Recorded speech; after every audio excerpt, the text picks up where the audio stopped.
Thank you. That was absolutely fascinating. Am I right? DNA has to code for proteins, correct? So in your esophagus example, you coat the esophagus with cells. How does the DNA in those cells know to code for the protein that makes an esophagus? That's a great question. I mean, there are two things that are important. First, to get the right cells. So we showed that we have to get all cell type that are needed for the esophagus. So we need the muscle, we need the nerve, we need the vascular cells, we need the epithelium, the skin of the esophagus.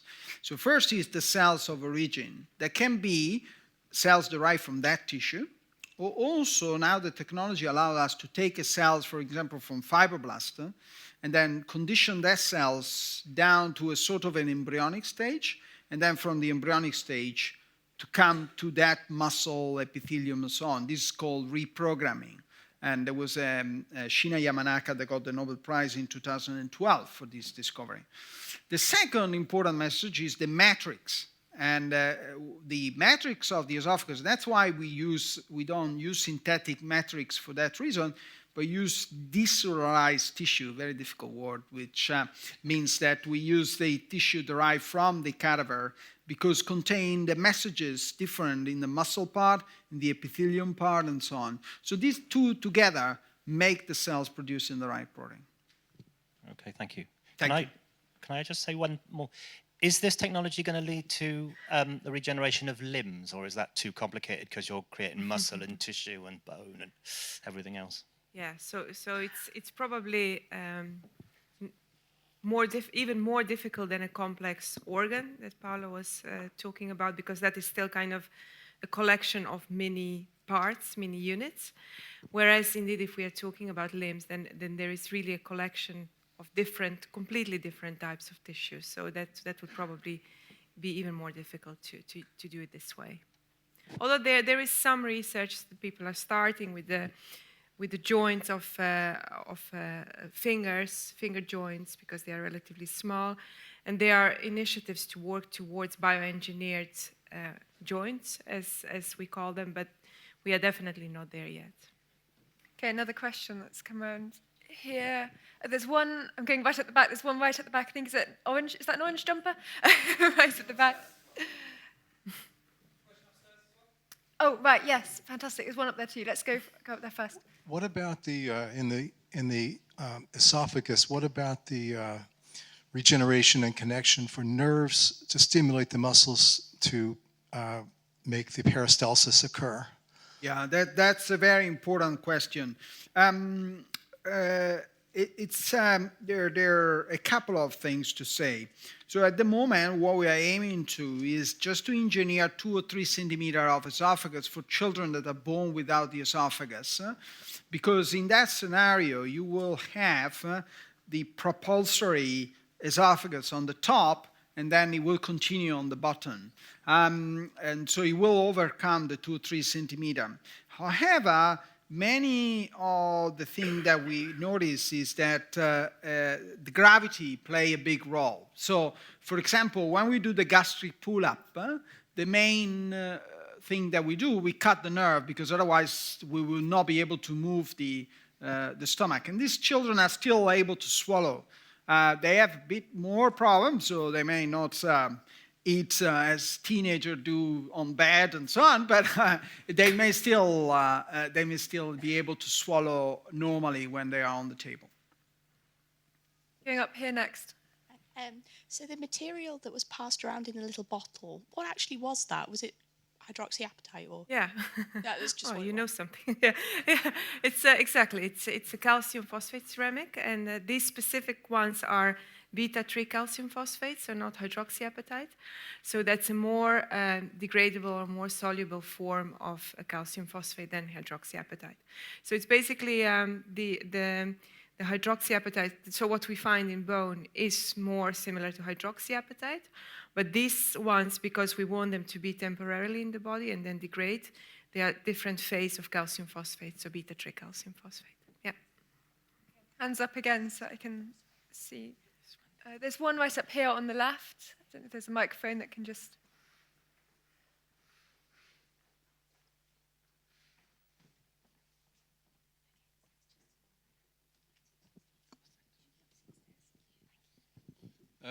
I have to mention the B word, okay? B for Brexit, B for Boris. What effect is Brexit likely to have on the international cooperation that you so obviously depend upon? And has anybody told Boris Johnson? Is this recorded? Are we finished? Well, I mean, working in UK institution now for 15 years, I feel I'm certainly worried about Brexit. I mean, as I was mentioning, I coordinate a large European grant, and we are coming to sort of an end, so we are aiming to renew it. But I'm not sure I will be in the best position to continue to coordinate that because I'm not sure what will happen.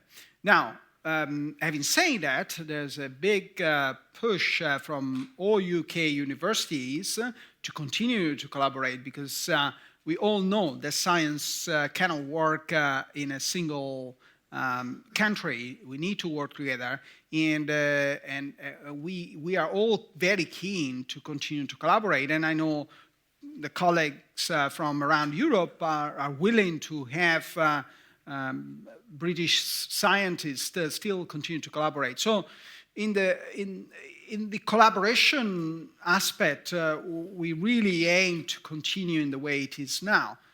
Though without funding, it will be very difficult. So we don't know. I think as everybody is understanding from the news and so on, it's very difficult to understand what will be the future. And in science, it's even more difficult to understand what will be. So that's my perspective. Maybe Pamela is... So I think if you think scientists are creative, they are probably the most creative in trying to get money for their research. So I think even if there is a Brexit and we cannot, or the British scientists cannot apply for European funding, we'll find another way to collaborate. So I'm quite positive about that. So. I'm going to dive in with a quick question, which is that regenerative, I can't even say it now, got stuck. Regenerative medicine, there we go, obviously has great promise for helping those who need organs for transplant, and it gets around the issue of rejection. One question there is, could it help us to get around the organ shortage that we have? And how long does it take to grow something like the esophagus? Could it be used for that sort of purpose? Or will we always need a large number of organ donors? Yeah. Well, please remain in the list of the transplant or the donor if you want to, if you are willing to, because it's very important. I mean, there are patients that died every day, and the only actually real therapy at the moment is the transplant for them. The tissue engineering, I think for simple structure, like simple tissue or tubes like the windpipe or the esophagus, we're almost there. I mean, it's not routine, of course, but in the next 5-10 years, we'll see many of those applications. When we're talking about complex organs, such as the liver, the kidney, and so on, then it's much more difficult. That's my view. Yeah, and what I think is that a few of the technologies I have shown, I think they are going to be very important too, in order to,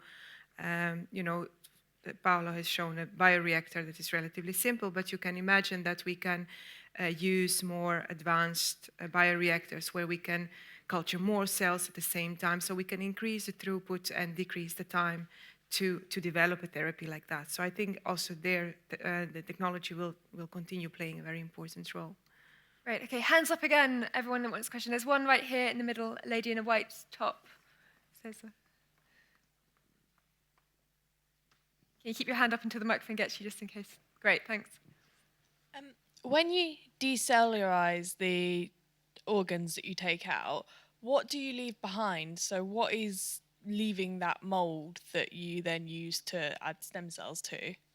You said it very well for the first time. I don't know if you knew it already, but what you leave there is a lot of, it's called extracellular matrix, so whatever is not contained in the cells. So there's a lot of collagen, for example, a lot of structure there that allow the cells to stay in the place where they are. But not only that, there are also important factors that remain there. So for example, there's some vascular factor or some growth factors, so some biochemical that actually help the cells do what they need to do. And that's what I was mentioning also before. That's why the matrix is very important, not only in the structure of the matrix, but also the composition. So for example, we can take this matrix and make gels from this matrix, and this gel will still give a signal to the cells because the composition that is present there is unique to that matrix. Thank you.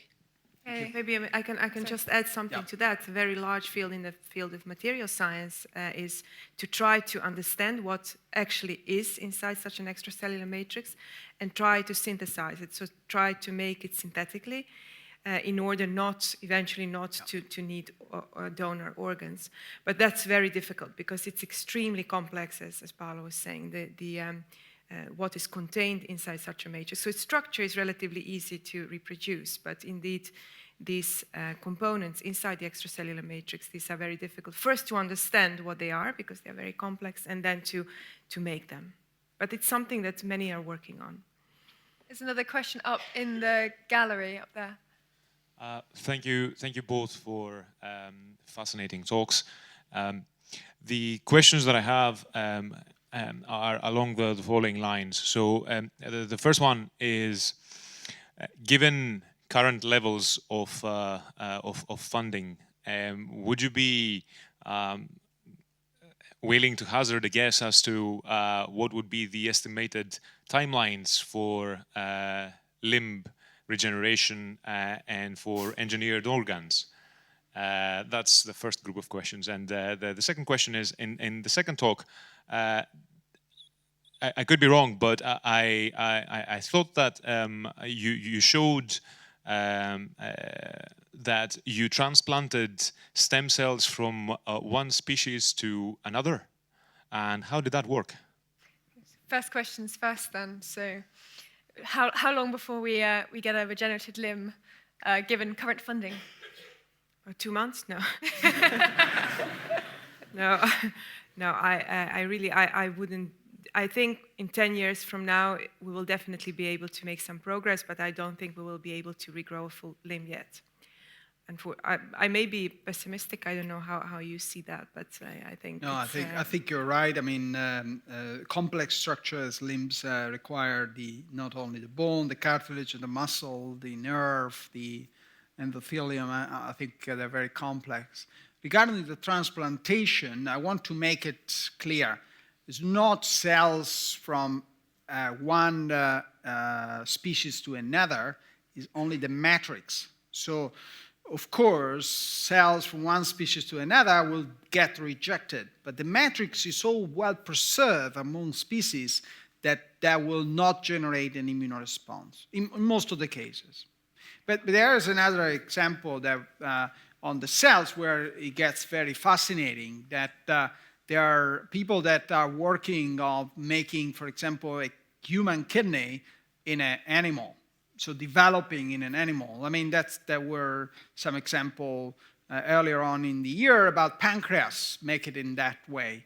And that would be very fascinating because we'll make us redundant, but actually will make it very beneficial to patients, because if you can make a organ directly on an animal that will be human, then will make jobs much easier. And probably that's the way for complex organs, more than tissue engineering.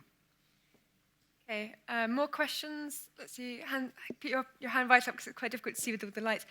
There's one... one central here. Right, one yeah, there. right here, yeah.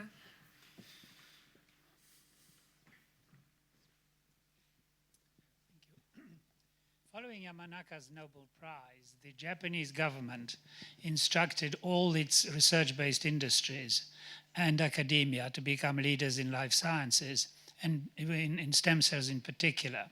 This was followed by the great regulatory facility for medical profession to carry out experiments, perhaps experiences rather than experiments, on patients. Where do we stand in Europe on this sort of regulatory constraints?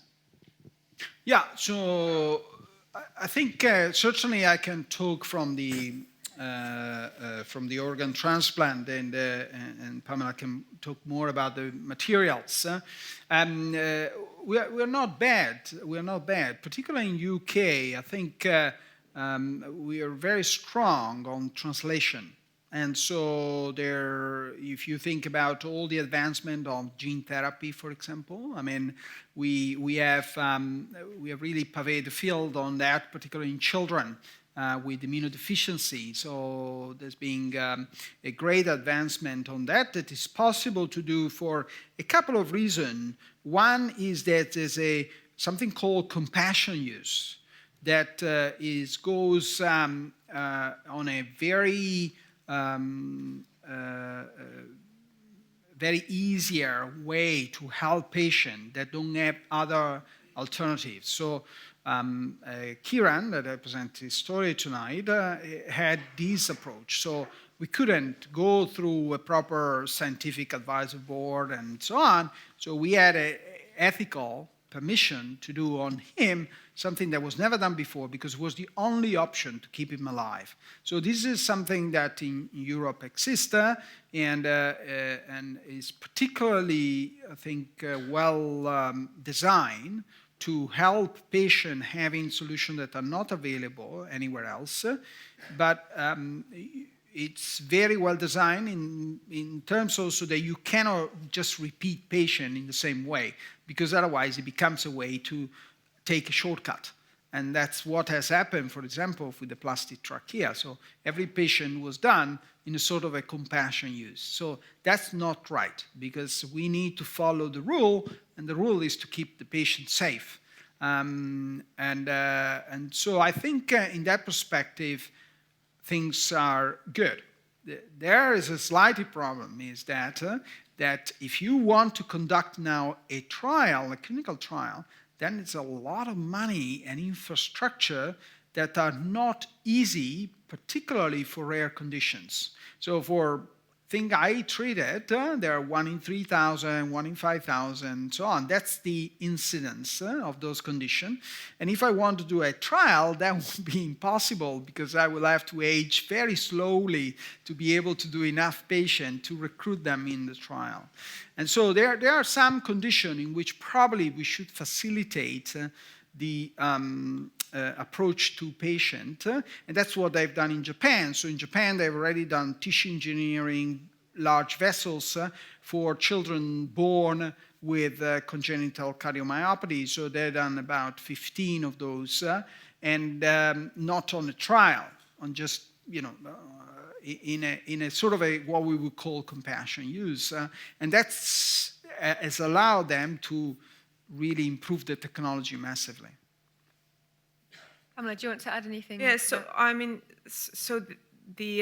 I know at least at the European level is that the regulation is slightly changing. So far, it was very often depending on the claims of a certain product. So there was a division into something that is called a medical device versus something called a biological product. And it was really much depending on a claim that you have for a product to be brought into the patient. And that is now what I understand is changing a bit. So now we are going to look into any new technologies again and having to prove that whatever claim we make, to really support it with the data, not just to say, oh, a similar material, similar was used in something else, so it should be fine now. I think it's getting slightly more stringent for good reasons, I think. So it will probably need a completely different system also from the scientists to look into the regulations. And what the Brussels is trying now is to involve regulatory affairs or regulatory people into larger grants, into larger consortia, to be there from the very beginning on in the development of a certain product or technology, in order to be prepared for what will come when we are about to bring the product into the clinic. Okay, questions from this side. We haven't had any from this side of the room yet, so hands up.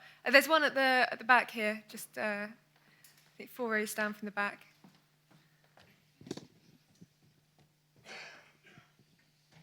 Thank you. Hi. So following on from the early question in terms of from an ethical point of view, is there a boundary between what is regenerative versus what is a human enhancement? And on that question, does it even matter, or is it a continuum of how we see ourselves as evolving? Mm-hmm.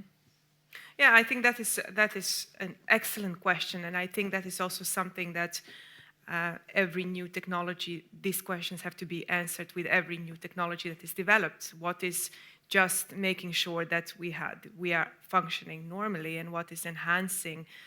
It's indeed like, you know, putting an engine of a Ferrari into a Fiat, especially an old one. So I think that it is something that we consider. I think the basic approach from all of us working in a field is that we just try to improve patients' life, and it is not about enhancement, but it is definitely a topic that we have to keep on thinking with every technological or materials or whatever advancement we do. And that is especially the case, as I mentioned in my very last part. So imagine that we go away from something that looks similar to what we find in a body, and we start using technology that is actually very advanced and maybe very effective. That topic is definitely has to be addressed in order to get an acceptance by anyone to use that kind of advanced technology. There's one down here at the front. Can we have the microphone down here? Do you want to keep your hand up so that, yeah, thank you. Hi, thank you for interesting lectures. I was wondering, the type of technology that we're discussing with regenerating organs could potentially also be used for growing food in the future. You see that in science fiction, at least, with, you know, like meat. You know, where people become more aware of animal rights and veganism and all of that. And you know, you still want to be able to enjoy a nice fillet steak, but not have the animals suffer. So, how far away is, you know, how far away? How much science fiction is that? And it's how not realistic science fiction at all. It's at the university I am at. There is the hamburger professor, as you know. He is actually the one culturing hamburger for consumption, and there is a huge investment from food industry, but also from I think he has it from Google. A huge investment to do that, and he has set up a whole production process basically to start with a few cells in culture meat, and now he's looking into making it a steak, so adding a bone to it, you know, in order to go from a hamburger. But that is definitely not science fiction. So, but if we can, if we can do that, why can't we grow a heart? You know, like it's because muscle is much. Well, again, a muscle, and that is what hamburger is, right? It's a kind of connective tissue, is much less complex in terms of, especially the function, I think, and also structure than a heart. And there is, and also because the heart has a relatively poor regenerative potential, so it's very difficult to really regenerate a heart after infarction, because at least that is what makes it very difficult in the case of heart. And certainly growing it completely is difficult. It's nearly time to go and enjoy the drinks reception, but before we do, I've got another question for you here. A lot of what you've done is looked at people who have had, you know, congenital problems or accidents. They've needed some kind of regenerative medicine to help repair them, to help to get them back on track, to help them live their lives the fullest. Is there a point where this becomes sort of technology that could help those of us as we get older and we start to sort of have sort of minor problems and just age? Is this something that could help tackle that and keep us going just for longer? Yeah, I mean, it's difficult a bit to answer this because there's a continuum, as Pamela was referring, about regeneration and enhancement. So you could actually get better performance with some of the technology that we talk about tonight. However, there's always a a biological limit is the fact there's a compensation between senescence, so the process of getting older, and tumor, and the fact of having cells that can actually generate a tumor. So during our life, we account a series of viruses and whatever can cause damage to our DNA. And then if those cells that we have in our body are all controlled by our immune system. So our immune system kills continuously a lot of cells that have gone in the wrong way.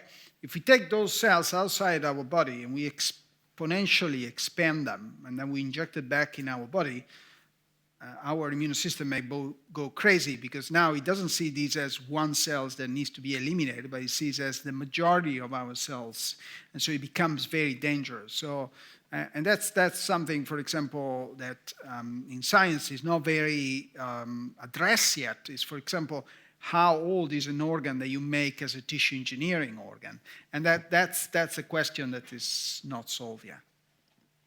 Pamela, do you want to add anything?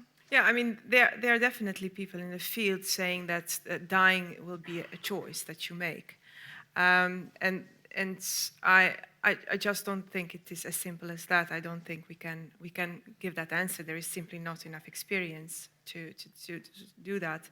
And besides, there is also a fact whether people want to live 150 years. It's a different reason not to do it. But I think we just don't know enough about that to be able to say if we will actually. I think we will be able to prolong a healthy life, so that the time that people are actually healthy. But whether we will, and that may result in aging, further aging. But whether that is a direct effect, we can't just say that, I think. Okay, well, I'd like to invite you all to thank both of our speakers, who were absolutely fantastic. Thank you very much.